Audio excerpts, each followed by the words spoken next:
आज हम इस वीडियो में बेसिक मैथ में जैसे ज्योमेट्री है यूज होती है उसको देखेंगे, ठीक है। जो कि फिजिक्स में कभी कभार काम आ जाती है, जैसे हमारा ये जो फेस डायगोनल है केमिस्ट्री में काम आ जाता है, सिलेंडर जो है आपका फिजिक्स में काम आता है, सर्कल भी फिजिक्स में काम आ जाता है। तो चलिए देख लेते हैं। सबसे पहले हम देख लेते हैं, ये हमें कोई स्क्वायर दे रखा है जिसकी साइड ए है, ठीक है। तो इसका जो एरिया होता है वो होता है हमारा ए स्क्वायर, ठीक। और ऐसे ही इसका जो डायगोनल होता है उसकी डिस्टेंस होती है √2a, ठीक है। अब ये हमारे पास कोई सिलेंडर है।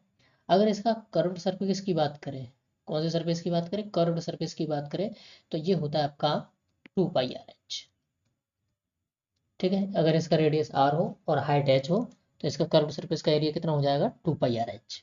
अगर टोटल सरफेस एरिया की बात करें तो इसमें दो सर्कल बने हुए हैं, एक ये πr² ये वाला और एक ये πr² ये वाला, और कर्व्ड सरफेस का कितना है πr²h। इन तीनों को ऐड कर देंगे तो हमारे पास आ जाएगा 2πr² प्लस 2πrh, ठीक है। ये कैपिटल आर स्मॉल आर कुछ नहीं है, स्मॉल आर ही है, वो कैपिटल आर लिख गया है, ठीक है। अब वॉल्यूम ऑफ सिलेंडर अगर हम देखें तो ये होता है हमारा 4πr²h। ऐसे ही ये हमारे पास एक सर्कल है, ठीक है। सर्कल का एरिया क्या होता है πr², ठीक है। सरकमफ्रेंस क्या होती है 2πr। अब हम देख लेते हैं सॉलिड स्फीयर, ठीक है। सॉलिड स्फीयर का जो सरफेस एरिया होता है, हमारा सॉलिड स्फीयर है, इसका सरफेस एरिया होता है 4πr², ठीक है। और इसका जो वॉल्यूम होता है वो होता है 4/3πr³। अब हम देखते हैं हेमीस्फीयर, मतलब आधा सॉलिड स्फीयर, ठीक है। अब आधा सॉलिड स्फीयर की बात करें तो ये कर्व्ड सरफेस जो होता है उसका जो एरिया आता है वो आता है 2πr²। और ये नीचे वाला जो सर्कल वाला एरिया है, ये नीचे वाला ये वाला, इसका एरिया आ जाता है हमारा πr²। अगर इन दोनों को ऐड करेंगे तो ये हो जाएगा आपका पूरा, अगर टोटल सरफेस एरिया देखेंगे तो ये हो जाएगा आपका 3πr²। तो ये कभी कभार यूज हो जाता है हमारा, ठीक है। अब हमारे पास दे रखा है क्यूब, ठीक। अब हमारे पास कोई क्यूब है जिसकी साइड ए दे रखी है, ठीक है। अब क्यूब में आपके जो होते हैं 8 वर्टिसेस होती हैं, ठीक है। और 12 एज होती हैं इसकी, और फेस होते हैं 6। फेस कितने होते हैं इसमें 6 फेसेस होते हैं। अब यहां से लेकर के यहां तक ये हमारे एक फेस है। फेस के ऊपर अगर हम डायगोनल बनाते हैं तो उसे बोलते हैं हम फेस डायगोनल, जिसकी डिस्टेंस होती है √2a, या जिसकी लेंथ होती है √2a। अब ये वाला जो है एक, या इस कोने से लेकर के इस कोने को मिलाएंगे हम, ठीक है। ये अगर सेंटर से जाती हुई है तो इसे बोलते हैं हम बॉडी डायगोनल, जिसकी डिस्टेंस होती है √3a। और वॉल्यूम ऑफ क्यूब क्या होता है ए क्यूब।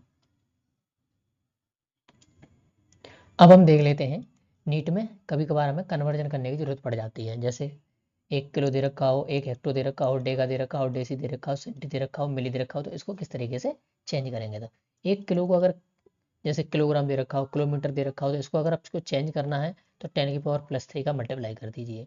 जैसे ही हेक्टो दे रखा है तो आप इसमें 10⁻² का मल्टीप्लाई कर दीजिए। डेका दे रखा है तो 10⁻1 का मल्टीप्लाई कर दीजिए। ऐसे ही डेसी अगर दे रखा है तो 10⁻1 का मल्टीप्लाई कीजिए। सेंटी दे रखा है तो 10⁻² का मल्टीप्लाई कीजिए, और मिली दे रखा है तो आप इसको 10⁻³ का मल्टीप्लाई कर दीजिए। अब देखते हैं एटो, फेमटो, पिको, नैनो और माइक्रो। यहाँ से यहाँ तक की पावर जो भी होती है वो होती है हमारी माइनस में, और मेगा से लेकर के एक्सा तक ये पावर होती है हमारी प्लस में। तो होती कितनी, एक एक्टो बराबर होता है आपका 10⁻⁻18। फेमटो में होता है आपका 10⁻⁻15। पिको में होता है 10⁻⁻12। नैनो में 10⁻⁻9, और माइक्रो में 10⁻⁻6।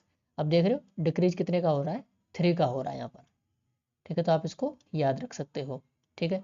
अगर शॉर्ट ट्रिक बनानी हो तो AFT, nano, micro, mega, giga, tera peta, exa. एक फ्लुएंट में याद करेंगे तो जल्दी याद हो जाएगा, ठीक है। अगर हम मेगा की बात करें तो आपको 10⁻+6 का मल्टीप्लाई करना पड़ेगा। गीगा की बात करें तो 10⁻+9 का। टेरा की बात करें तो 10⁻+12 का। पेटा 10⁻+15, एक्सा 10⁻+18, ठीक है। अगर आपको एक एंगस्ट्रॉम को मीटर में कन्वर्ट करना है तो आपको क्या करना पड़ेगा, 10⁻⁻10 का मल्टीप्लाई करना पड़ेगा। ऐसे ही नैनोमीटर को मीटर में कन्वर्ट करना है तो इसमें 10⁻+9 का मल्टीप्लाई, 10⁻⁻9 का मल्टीप्लाई करना पड़ेगा। अब हम देख लेते हैं नीट में कुछ यूज होने वाली सब इंपॉर्टेंट वैल्यूज। ठीक है, जैसे एक एंगस्ट्रोनॉमिकल यूनिट। ठीक है, हो सकता है कि एमसीक्यूज में पूछ ले एक एंगस्ट्रोनॉमिकल यूनिट क्या होती है एक्चुअल में एवरेज डिस्टेंस होती है किस किस के बीच में, सन एंड अर्थ के बीच में, और होती कितनी है 1.49 इंटू 10⁻11 मीटर। एक लाइट ईयर क्या होता है, एक लाइट ईयर होता है distance travel by the light in the vacuum in 1 year. एक साल में वैक्यूम में कितनी डिस्टेंस ट्रेवल करी, वो होती है हमारी लाइट ईयर। वो कितनी होती है 9.46 इंटू 10⁻+15 मीटर। ठीक है, अब एक न्यूटन जो होता है वो होता है 10⁻+5 डाइन। एक जूल जो होता है वो 10⁻7 अर्ग के बराबर होता है। एक कैलोरी को अगर आपको जूल में कन्वर्ट करना है तो 4.2 का मल्टीप्लाई कर दीजिए तो वो जूल में कन्वर्ट हो जाएगा। ऐसे ही एक इलेक्ट्रॉन वोल्ट को अगर जूल में कन्वर्ट करना है तो 1.6 इंटू 10⁻−19 का मल्टीप्लाई कर दीजिए, वो जूल में कन्वर्ट हो जाएगा। ऐसे ही एक एएमयू जो होता है एटॉमिक मास यूनिट, वो अगर आपको इलेक्ट्रॉन वोल्ट में लिखना है तो ये हो जाएगा 931 मेगा इलेक्ट्रॉन वोल्ट। अगर जूल में लिखना है तो 1.492 इंटू 10⁻20 जूल। अब हम देख लेते हैं एक एटमॉस्फेयर। एक एटमॉस्फेयर एक्चुअल में 1 इंटू 10⁻+5 न्यूटन पर मीटर स्क्वायर के बराबर भी होता है, और आप इसको 1.01 इंटू 10⁵ पास्कल के फॉर्म में भी लिख सकते हैं। ठीक है, ऐसे ही अब बार जो होता है एक एटमॉस्फेयर में अगर आप बार पूछे तो 1.01 इंटू 325 बार के इक्वल होता है। अगर आपको मरकरी में लिखना है सेंटीमीटर या mm में लिखना है तो 1 एटमॉस्फेयर 760 mm ऑफ मरकरी। ऐसे सेंटीमीटर में लिख देखना है तो वो 76 सेंटीमीटर ऑफ मरकरी होता है, और 1 एटमॉस्फेयर बराबर होता है 760 टॉर। तो यहाँ से एक mmHg जो होता है वो एक टॉर के इक्वल हो जाता है। ऐसे एक न्यूटन पर मीटर स्क्वायर एक पास्कल के इक्वल अप्रोक्सीमेटली एक पास्कल के इक्वल होता है। अब ऐसे ही हमें कुछ वैल्यूज डायरेक्टली बाय हार्ट याद होनी चाहिए, जैसे ग्रेविटेशनल कांस्टेंट। इसके जो वैल्यू होती है वो होती है 6.6 into 10⁻11 newton into metre square upon KG square.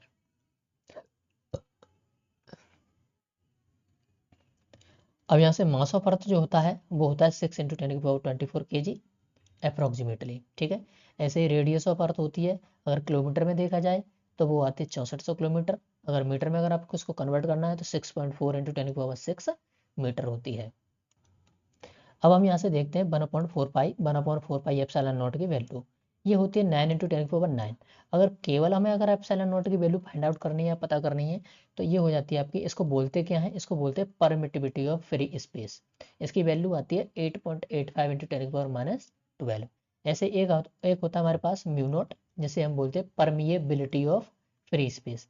अब यहाँ पर बी आ रहा है, मतलब हमने इसको ट्रिक से बना रखा है मैग्नेटिक फील्ड। मैग्नेटिक फील्ड क्या होता है बी, इसमें बी आ रहा है इसलिए म्यू नॉट। ठीक है, तो इसकी जो वैल्यू होती है 1.27 into 10⁻6 weber upon ampere into metre. ऐसे एक प्लैंक कांस्टेंट होता है, प्लैंक कांस्टेंट की वैल्यू होती है 6.62 इंटू 10⁻34 जूल इंटू सेकेंड। ऐसे ही हमारे पास एक बोल्ट्जमैन कांस्टेंट होता है जिसकी वैल्यू आती है 1.38 इंटू 10⁻23 जूल पर केल्विन।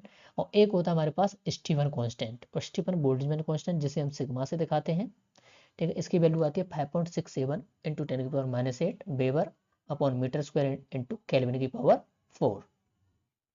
अब अगर आपको कोई एक हॉर्स पावर पूछ ले कि ये किसके इक्वल होती है, तो वो होती है 746 वॉट के इक्वल। ठीक है, अब हम यहाँ पर एक वेबर जो होता है वो 10⁸ मैक्सवेल के इक्वल होता है, पर एक टेस्ला जो होता है वो 10⁻+4 गॉस के इक्वल होता है। तो ये वैल्यूज हैं जो आपको डायरेक्टली याद होनी चाहिए, बाय हार्ट याद होनी चाहिए। ठीक है, अब एक क्यूरी जो होता है वो 3.7 इंटू 10⁻+10 डिस इंटीग्रेशन पर सेकंड के इक्वल होता है। ऐसे ही अगर बैकुरल में देखना है आपको तो 3.7 इंटू 10⁻10 बैकुरल, मतलब एक डीएसपी एक बैकुरल के इक्वल होता है। पर अगर आपको रदरफोर्ड में देखना है तो वो होता है 3.7 इंटू 10⁻+4 रदरफोर्ड। ठीक है, अगर आपको डिग्री सेल्सियस को डिग्री फ़ारेनहाइट में चेंज करना है तो डिग्री सेल्सियस इक्वल टू एक फॉर्मूला होता है 5/9 ब्रैकेट F-32। अगर डिग्री सेल्सियस को केल्विन में चेंज करना है तो डिग्री सेल्सियस में आप क्या कर देंगे 273 को ऐड कर देंगे, तो वो किस में कन्वर्ट हो जाएगा, केल्विन में कन्वर्ट हो जाएगा। तो आज की वीडियो में इतना ही, मिलते हैं नेक्स्ट वीडियो में, तब तक के लिए take care and bye bye.